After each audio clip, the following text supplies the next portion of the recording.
I'll start with the first question, Geshe. What is the meaning and idea behind the Tibetan mask dance? So basically, the Tibetan mask dance, we can see that it is related to Tantrayana, and the idea was that in Tantra, there's a mention of, say, the first correlating the external world and the internal world. External world, which affects us, and the internal world, the mind, our mind being affected by the external world. So the point is that I don't want to go into detail about this. There are many of the things which are secret, which have to be maintained confidential.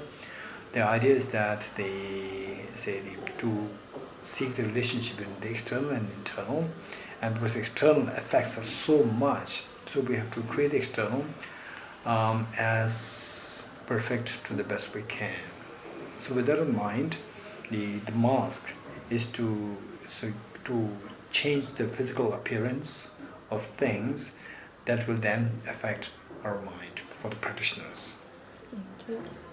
So this is basic, the principle. Yeah. Okay, and what is the direct benefit of Cham to the audience and to the Cham performer? Okay.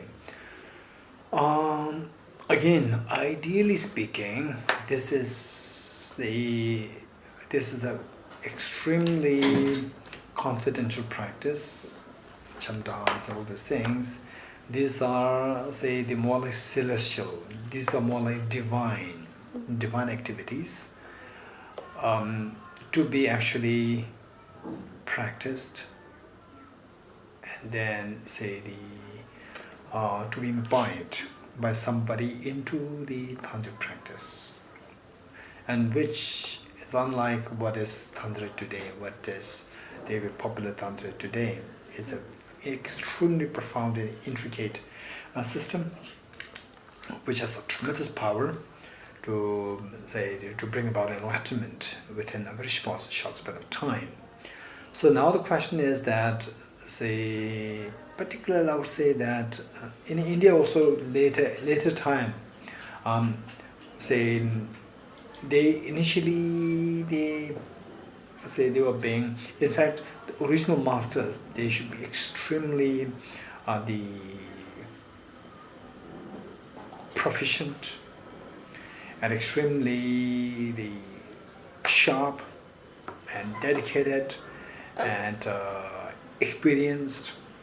So we see that in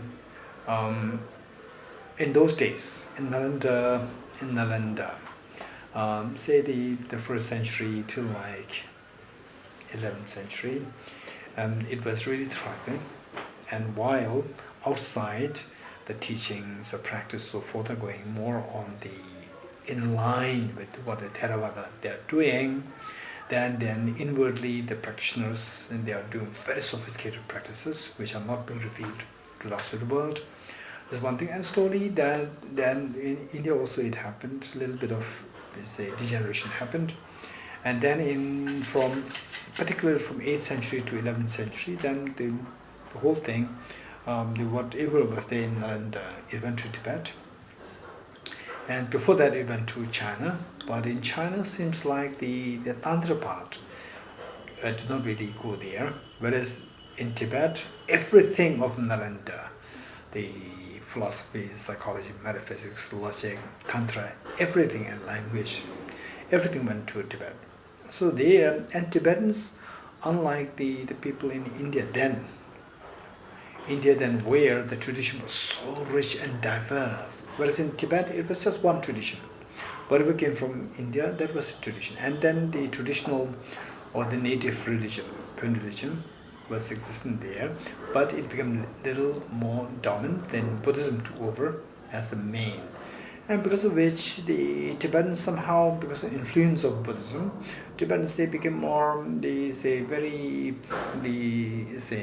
compassionate, tender, and that influenced Mongolia, and then all the places along the Himalayan belt. It was greatly influenced. And then they say, there, even the ordinary people, though they are not at all competent to practice Tantra, but because of the tremendous dedication and then commitment, so tantric practice, what would otherwise to be maintained confidential, they were being slowly coming out in the form of Cham practice, Cham dance, and so forth. So there, the point is that how the Tibetans and the people of the Tibetan, say the ethnicity, how they absorbed Buddhism, particularly Buddhism of the Nalanda after 8th century or 7th century. So there, even the ordinary people, they look at anything coming from the Buddhism, which we inherited from Nalanda, as something very sacred, holy, to be revered, be it Cham dance, so whatever, everything is seen as very holy. It's not seen as, just a popular entertainment. It is seen as a part of religious invocation. So that is something so precious, not only the teachings themselves, but even how the ordinary people, they receive them with such the piety, sanctity, and devotion, so forth. So the moment, I would say that the Cham dance, this is, although if I'm really given the opportunity, if I'm really if I'm really asked as to how to really promote the Nalanda Buddhism, the rich Nalanda Buddhism, then I may have different thoughts, but within the given situation, so I would rather create a very idealistic situation, but the realistic. In the given situation, I would say that Cham dance played a very important role in Tibet, and then the Mongolia, along the Himalayan belt, Ladakh, Sikkim, Bhutan, then Lahore Spiti, all along the Tibetan plateau. So there, I say that the Cham dance played a very important role to connect the mainstream in the Buddhism, extremely rich, sophisticated the Buddhist philosophy and teachings, with the commoners. This is one which connects the two. Otherwise, in terms of the incredibly rich philosophical tradition, we see that it has been there, practiced, and these monastic institutions, they really would come out, if we are to grade them amongst the modern universities, we can grade them as the top ranking in terms of the education standard.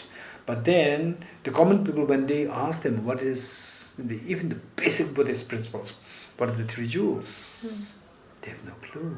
So this is the disconnect that you see between the world of the rich Buddhist tradition there in Tibet, the plateau and the ethnicities, with the common people. This is the incredible rift between the two. Common people, they have no clue, while the very rich tradition is there. So this link is happening.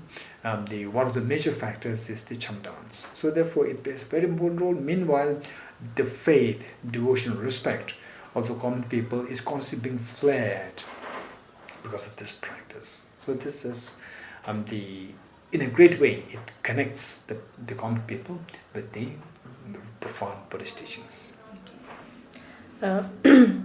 Since all the teaching of Buddha is finally meant to remove the darkness from one's mind, it is finally to remove the self-grasping ignorance and self-centered attitude. So how can Cham dance performance helps one to uproot the ignorance? And how can it take one near the truth? Okay, this is a very good question. Finally, say whether it's a Cham dance, with Cham dance, without Cham dance, as long as it is the Buddha's teachings, it is meant to curb the self-grasping ignorance or the excessive grasping of self, and then to the self-centered attitude. So this should be the basic principle. While this being the basic principle, but the point, as I said earlier, is that realistically speaking, in what way this message is being conveyed to the people. So there, as I said earlier, in terms of the very profound philosophy and psychology and so forth, it is there, but then how much the common people get it? So that is the question. Whereas with the Cham dance, we see that the common people, they see that as a very auspicious. They don't see it as, okay, now we have a movie happening, we are going to a movie theater. No, it's not like that. It's more like a religious festival. Religious festival where when they go there, they go properly dressed, very decently. They go there. It's not like the hippies. It's more like very decently going there with so much respect. So with this amount of respect, and then what appears, for example, the mask of the Buddha Shakyamuni, mask of Guru Padmasambhava, the mask of the deities, they arrive, and sometimes the mask of the demons also come. So they see the demon as something which is they are constantly reminded the demons are something negative, and the Buddha, Guru Padmasambhava, then the Bodhisattva Shantarakshita, when they appear, this is something. So they're constantly reminded of the polarization within the mind, what is negative, what is positive. And then on that basis, they're constantly reminded of, okay, we should actually follow these teachers, the Buddha, Guru Padmasambhava, the Bodhisattva Shantarakshita, and so forth. So we have to follow these teachers. So the demons are something. So the implicitly is constantly reminded within the common people. Although some of them who are learned, of course, these demons are nothing other than symbolizing the self-grasping, the self-centered attitude. But the commoners, they don't understand it. They see it as something demon outside, and then there's something outside there very good. So even that much is the first step. So that is what, for example, today, generally speaking, people from that area, Tibet, Ladakh, Arunachal, then Sikkim, Bhutan, this area, generally speaking, people from there, you bring, on average, we bring these people, they are much more calm, gentle. The more you mix with these people, the more you can rely upon these people. The more they are loyal, reliable. So this is what we can see. This is all because of these subtle influences from the teachings of the Buddha, and that too, teachings which pervaded to the common people through these means such as the Cham dance. They are so impactful. So, the fourth question. Compassion is one of the key to happiness. So, how does the Cham contribute towards invoking the human quality of love and compassion? Well, so basically, as I said earlier, it can be in two ways. One is that the very manifestation, the Cham dance of Buddha Shakyamuni, then the Guru Padmasambhava, then Bodhisattva Shantarakshita, and so forth, just the monks, they are appearing in the form of these forms with the mask of these, they instantly, the psychologically, the thing is that these great enlightened beings, they become enlightened purely out of compassion and wisdom. So this is what they consider. And the wisdom side, although they may not really have the experience of what wisdom is, but in terms of compassion, in their own limited space, they know what compassion is. And then from their own experience of love and affection that they receive from their parents, that they receive from people who are very genuinely, particularly the monks and nuns who are being so kind to them. So when they see the depiction of the Buddha, Guru Padmasambhava, and so forth, then automatically the feeling of compassion is being activated. This is one thing. Then number two is that then the actual act of the Cham dance. So there, these teachers, then they subdue, they perform the act of subduing the demons and so forth. And then this is a very general acceptance of common people, even the common people, that these demons, they are nothing but the evil within. And some may see it as evil outside, evil without and within. So that is to be subdued by these great enlightened beings. So that way they just with the manifestation beings themselves and the act of what is being performed there. Two things, they is a great reminder. One is a great reminder, and number two, just by seeing this actually helps activate the seed of compassion within. Compassion to subdue the negativities And just by being their presence, you see that this is something which my parents, they respect, my grandparents, they respect. So, and these are the objects of our respect and veneration. So this is how the children, they feel it that way. So this is how all the generations, they learned it from the early generations. And this is the impact, what we see now, of the people from these areas. They are, generally speaking, more compassionate. This is no doubt. More compassionate. It's all because of that influence. Yeah. So people often associate Tantrayana Buddhism with mysticism and rituals. So how should one understand the Tantrayana Buddhism and how it is not different from the fundamental and simple teachings of Buddha? Okay, so basically, generally speaking, Tantrayana is the something which is to be maintained confidential, without crossing the border of the conventionality. I'll try to put it in a simple way. Finally, the point is that, say for example, the light that we have here, this light has the ability to remove the darkness and also has the ability to burn things. So remove the darkness of ignorance, and burn the afflictions, burn the negative thoughts. So just to remove the darkness in the house and to burn something, for burning, the light should be channelized. So for example, this light, we expose the light and all these papers lying here, no paper is burnt because the light is dissipated. These lights are not channelized.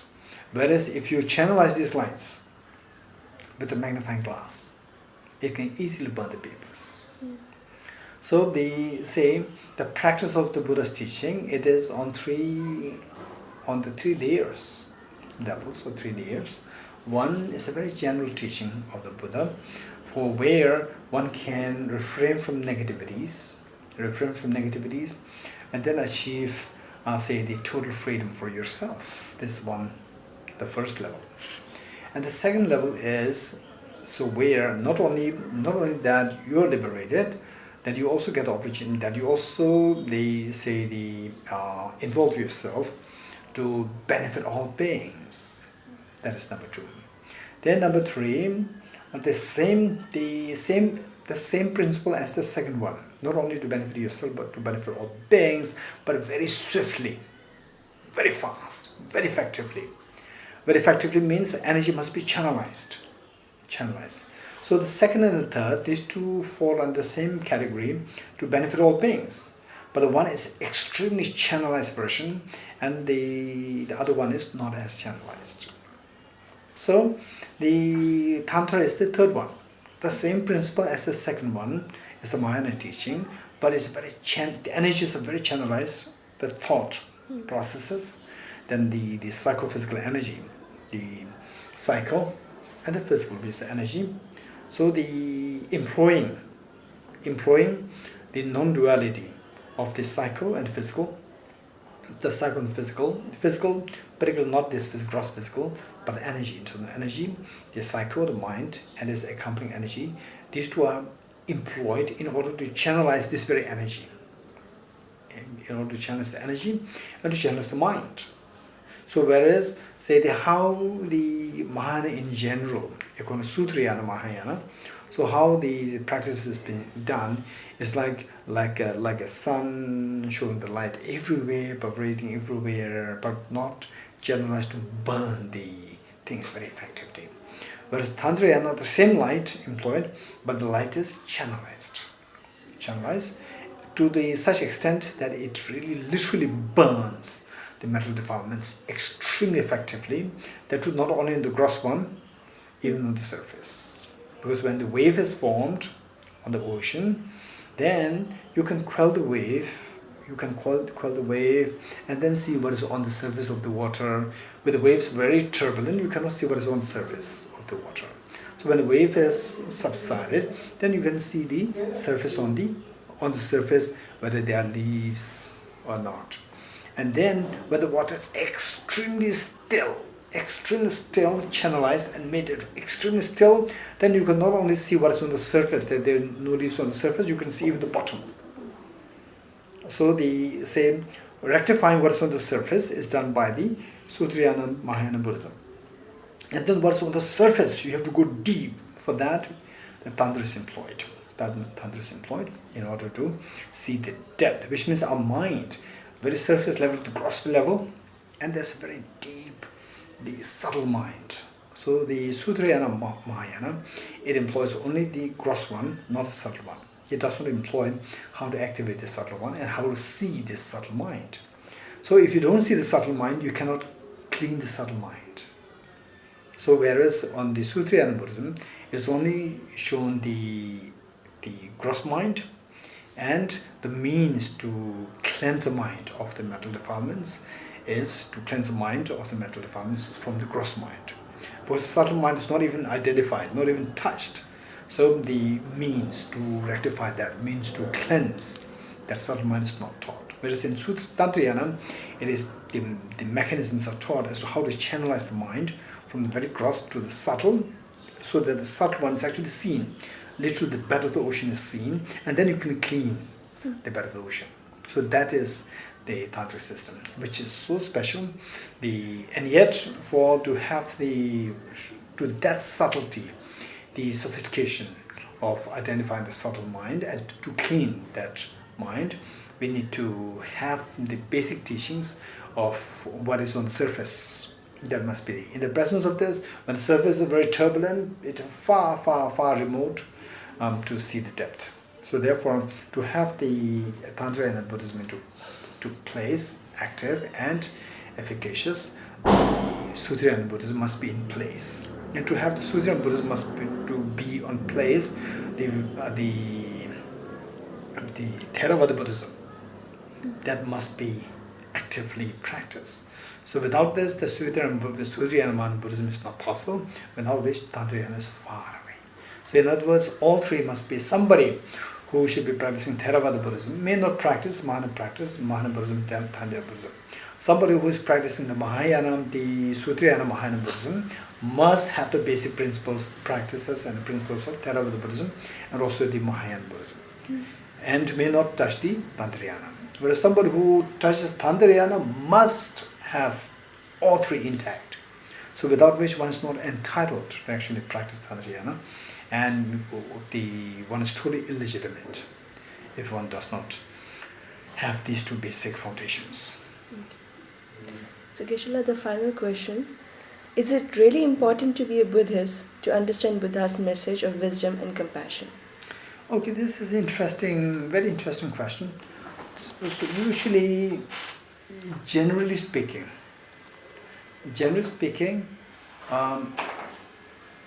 so there are two things. One is the Buddha's teaching, and the others with the other teachers with their own teachings. The Buddha's teaching, in fact, when the Buddha appeared on this earth, I'm sure the Buddha did not come to promote Buddhism, to promote his followers. This is not what for he came on this earth, but to help the beings. And to help the beings, how to help the beings? How can we really help the beings? Or how can he help the beings? Is that the beings are suffering from two ailments, two diseases: self-grasping ignorance, self-centered attitude. For the self-grasping ignorance, say the person was born in in a family following the Vaishnavites. Vaishnavites, the same family. So if the person comes to the Buddha and says, I've solved out this problem, teach me how to get rid of the suffering, then I personally, this is my personal take, I personally believe that this person can remain a very sincere group of the Vaishnavites there in the family, and don't fight with the family members. Always, whatever they do, you do. Because you are part of the family, make the family happy, be yourself happy. And then meanwhile, you also learn about emptiness too, because the diseases that you have, these are two faults. One is the self-grasping ignorance, which can be eradicated only by the wisdom of emptiness. So learn emptiness and go there.